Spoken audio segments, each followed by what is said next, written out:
بسم الله الرحمن الرحيم الحمد لله رب العالمين والصلاة والسلام على سيدنا ومولانا محمد وآله وأزواجه وذريته أجمعين.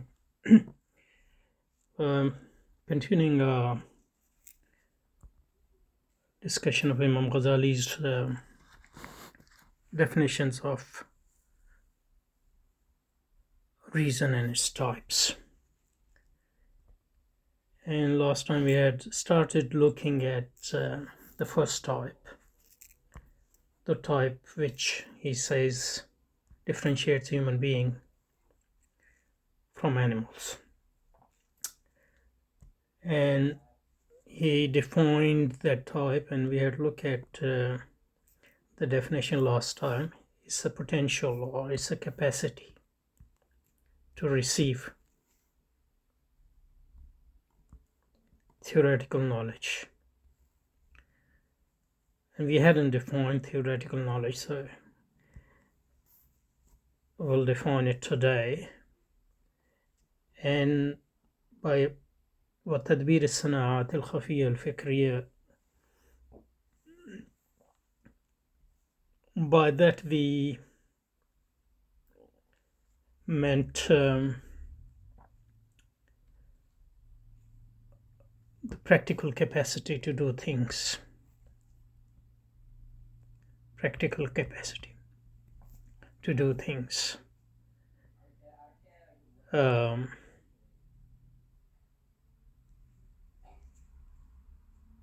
if you have a plan, to implement a plan, you need this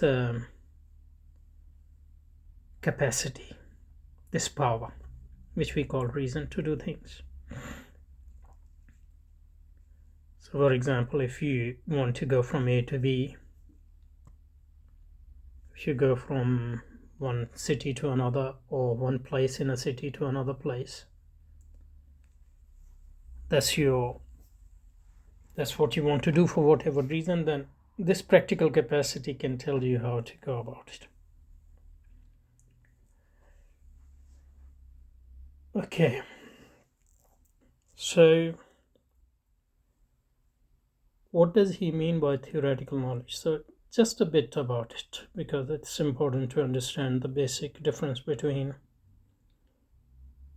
what knowledge is and types of knowledge, so that it's the terminology which is a recurring terminology. We need to understand this definition and the following discussion as well. So we'll just have a quick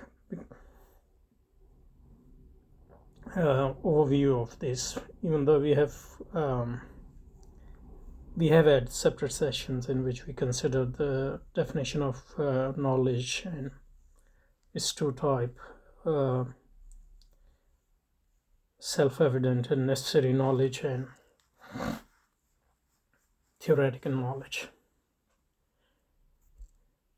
Okay, so the basic definition of knowledge, conception of knowledge,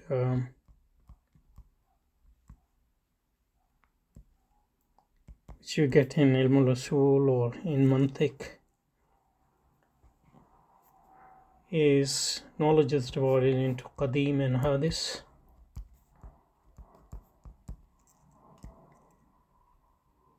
And Qadim means that's God's knowledge.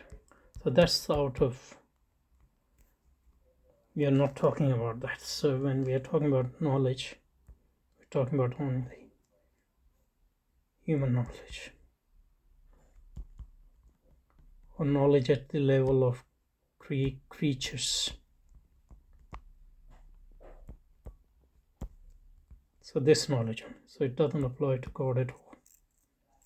That's the main thing, the first thing. The second thing is the definition of knowledge. So in Al-Warakat, Imam Al-Haramain's Al-Warakat, for example, the basic text, very fundamental primer, in Usul defines al-ilm as ma'rifatul ma'lumi على ما هو به في الواقع.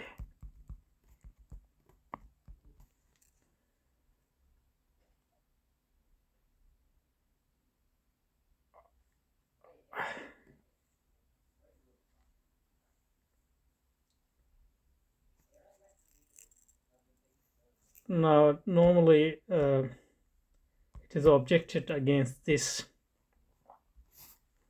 definition, that definition contain what it is defining, that is, it contains the word knowledge. So Imam Razi came up with alternative, and he said حكم الذهن.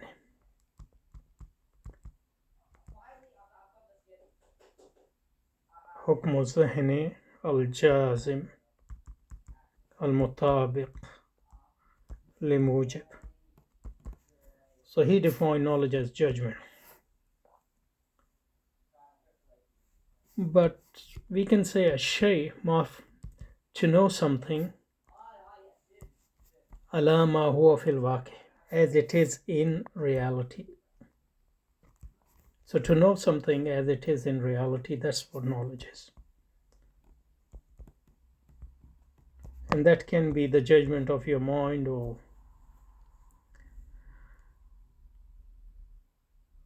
a claim or an assertion. If it corresponds to a reality, then it is knowledge. And if it doesn't, then it is not knowledge. So wal jahlu, so ignorance is tasawwur shay ala khilaf ma huwa bihi fil waqi. That's the in waraqat as well. A conception of a thing different from what that thing is in reality. So when your conception of a thing doesn't correspond to what it is in reality, then it is ignorance. And then ignorance has different types, but we don't need to go into that. So,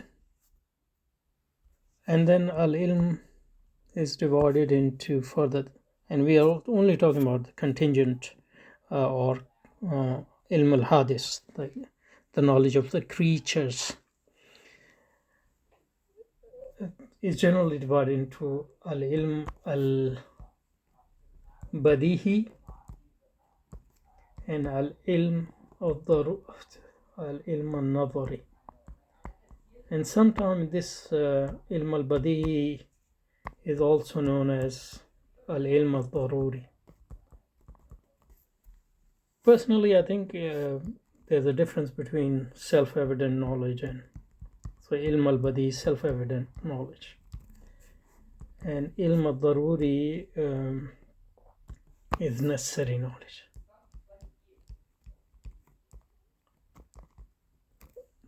Personally, I think that there is a difference between al-ilm al-badihi and al-ilm al-daruri, but many Muslim scholars and logicians take them to be the same.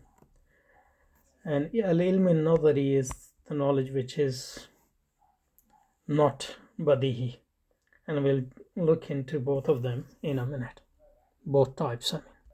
And Imam Al-Haramain's in al-waraqat use for al-nadhari al-ilm al-muqtasam, the same thing. So what is al-ilm al-daruri? Since that's the Imam Al-Haramain's language, we will use that here. He defines al-ilm al-daruri as ma la yaqaw an-nazar wa istidlal.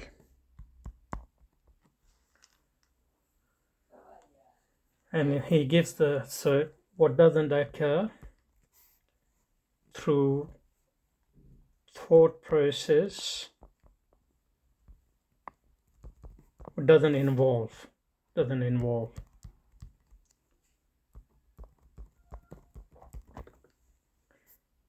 and inference. So this is the one which doesn't involve process of reasoning. And he gives the example of sense knowledge, the knowledge acquired through 5 senses, which tells me that what he means or what they mean by al-ilm ad-daruri in this sense is non-mediated knowledge.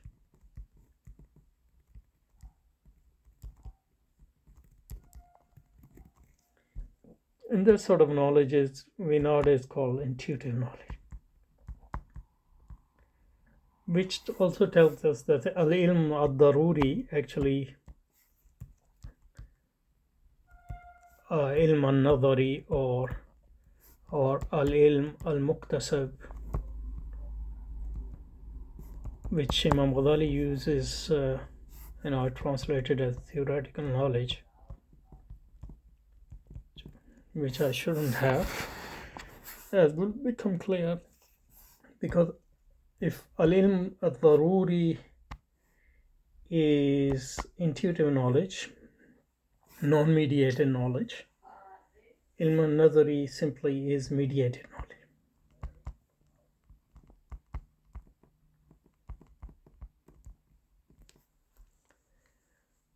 Which means that al-ilm al-nadari builds on intuitive knowledge. And based on that, taking one intuitive knowledge and mediation through other intuitive knowledge, it comes to a knowledge which we weren't able to get through intuition alone. So that's what we call inferential knowledge or mediated knowledge. And that's how Imam Al-Haramain defines al-ilm al-nadari in his warakat. He uses the word al-ilm al-muktasab, and he says فهو الموقوف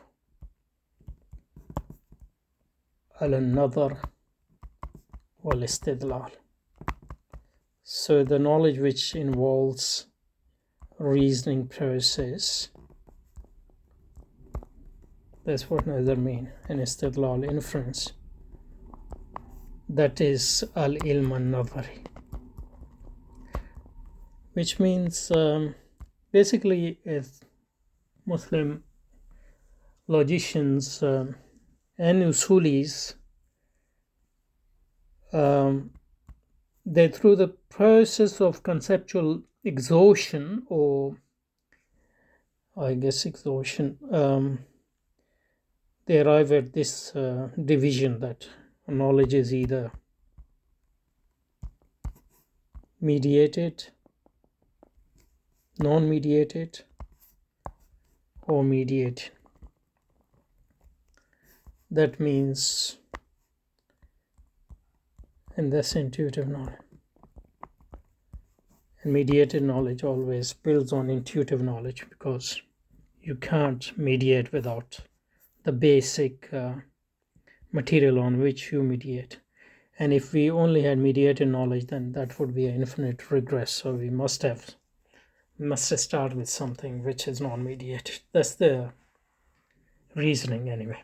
And I'm not saying that, and it has nothing to do with Quran or Sunnah. That's the sort of thinking they develop based on the knowledge, human knowledge, which they acquired from, Islamic and non-Islamic sources. So there's no reason we can't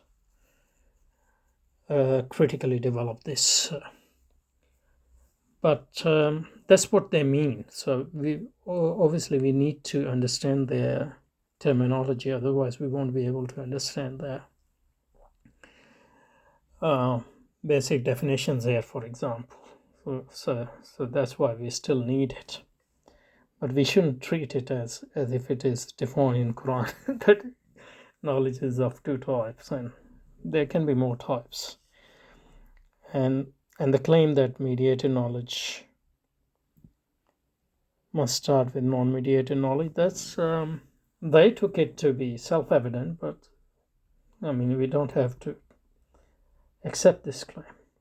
Anyway, so back to Imam Ghazali's definition, because now we know the meaning of theoretical knowledge, or should we say mediated knowledge. So we will be able to understand his definition a bit better.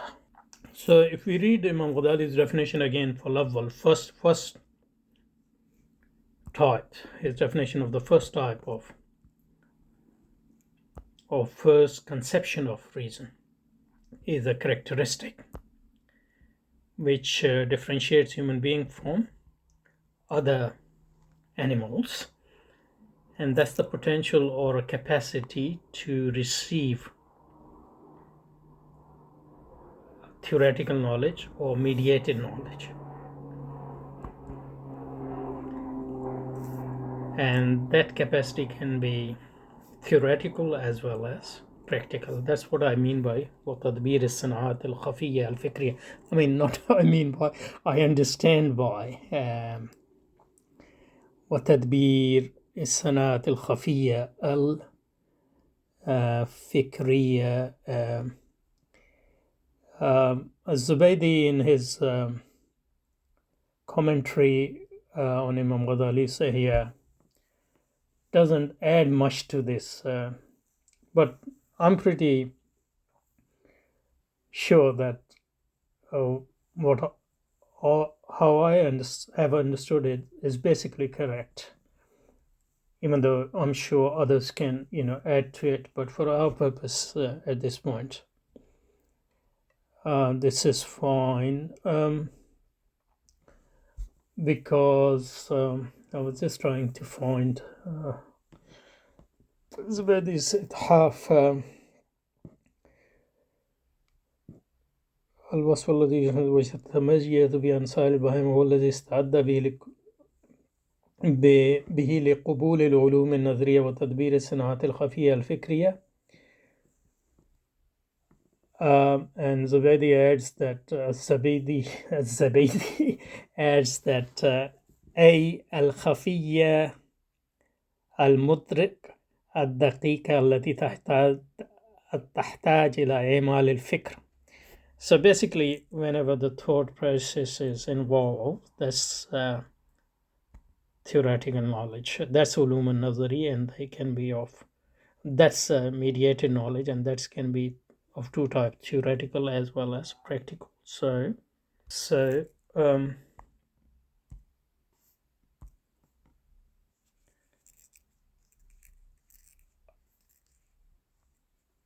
al-ulum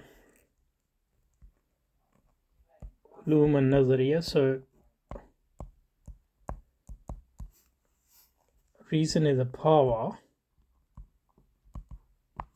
or capacity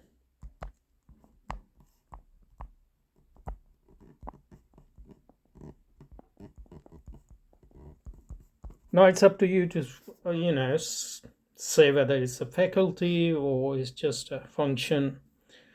Those are compatible with this definition.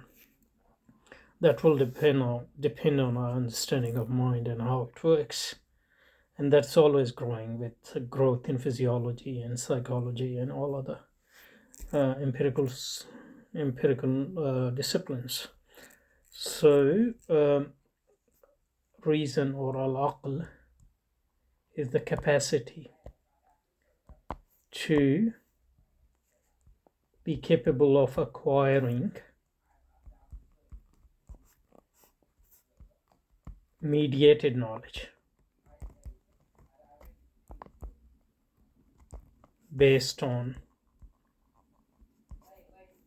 he doesn't say that, but says if we add our discussion of the definition between or distinction between the al-ulum al-nazari or al-ulum al-muktasaba and al-ulum al-daruri, it is obvious. So mediated knowledge based on unmediated or intuitive knowledge, and that capacity applies to theoretical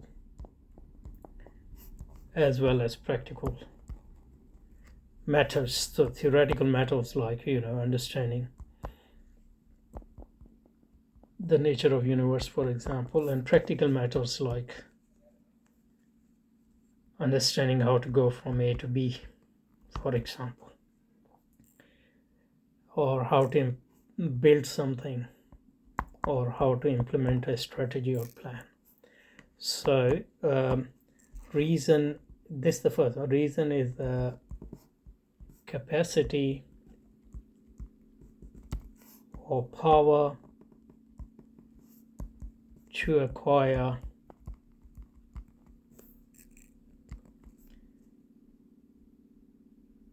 mediated knowledge, given that we have intuitive knowledge both in